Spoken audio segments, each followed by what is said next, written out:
I'm in this book now. I got this from the library. It's called The Story of Measurement. There's a lot of good material in here. A lot of basic ideas that are overviewed inside of a page or two. But for subject today is the ions and valency of material. I'll go ahead and read this out to you guys. Almost everyone knows that the molecular formula of water is H2O, and that of common salt or sodium chloride is NaCl. And most of us know carbon dioxide is written as CO2. The chemical elements combine with each other in fixed proportions that vary with the element. Thus, one atom of oxygen combines with 2 atoms of hydrogen to make water, but 2 atoms of oxygen are required for each atom of carbon to make carbon dioxide. Or to take less familiar examples, in caustic soda or sodium hydroxide, NaOH, oxygen combines with a sodium atom and a hydrogen atom, and in sulfuric acid, H2SO4, 4 oxygen atoms combine with 1 sulfur atom and 2 hydrogen atoms. Of course, the majority of molecules in living systems, such as DNA or deoxyribonucleic acid, are vastly more complex than these simple molecules. But the same principles of chemical combination apply to them. Chemical bonding involves the sharing of electrons between atoms. At one extreme, an electron, or electrons, is almost completely removed from an atom and taken over by another atom, an ionic bond. At the other extreme, the electron is shared equally by the bonded atoms of a covalent bond. When an electron is removed during ionization, an atom becomes a positively charged ion, a cation from the Greek for down.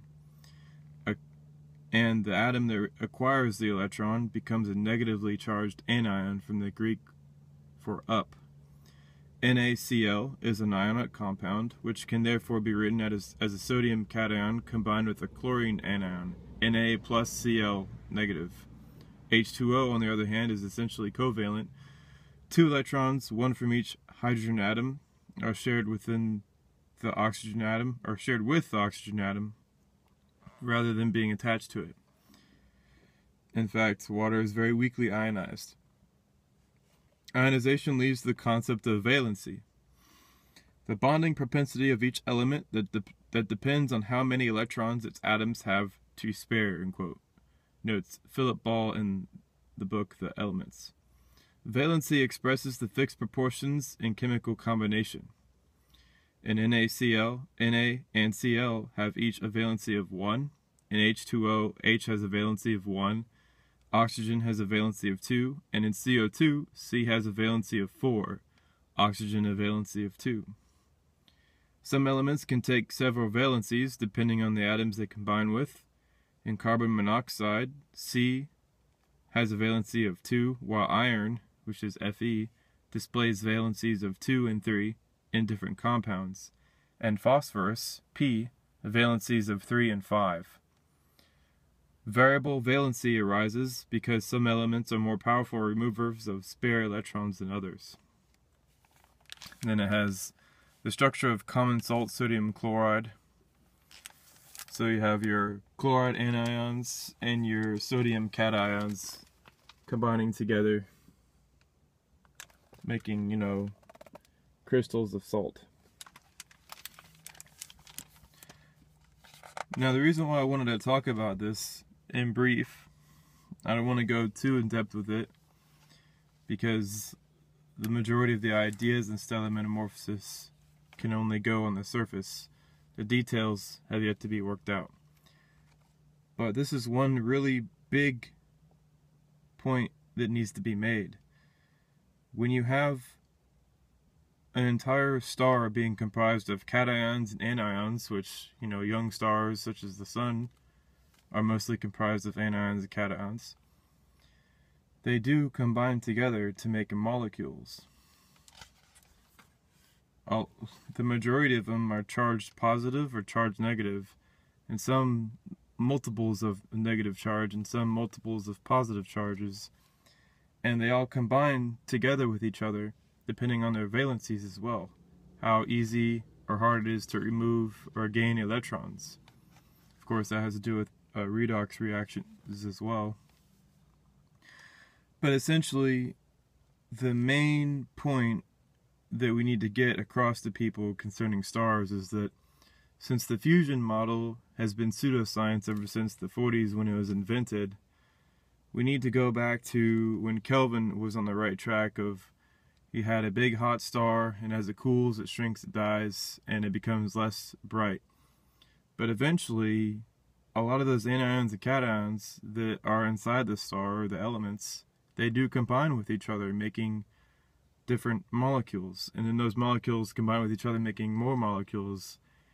And that goes on and on and on and on over many billions of years.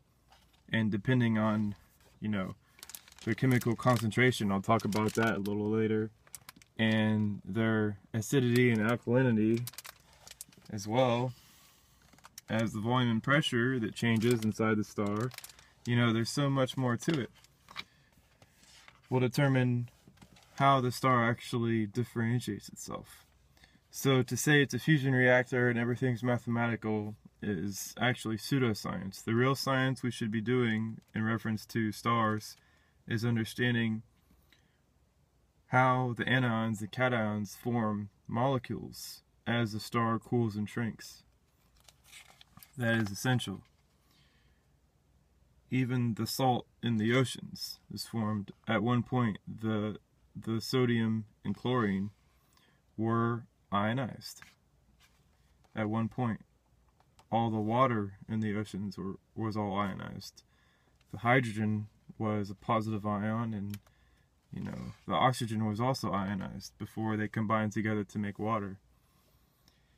And we can see the very, very earliest stages of the Earth's evolution by studying very young hot stars, or as Michael calls them,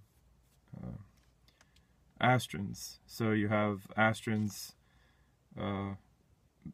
which both encompass star and planet, but a young astron is a star and an old astron is called a planet. It's basically the same thing, only different stages of evolution. Just to, make things a lot more clear. But here we are. I just want people to know that they should study valency, and they should study the chemistry of anion and cation reactions and how ionic bonds and covalent bonds form inside of a solar atmosphere.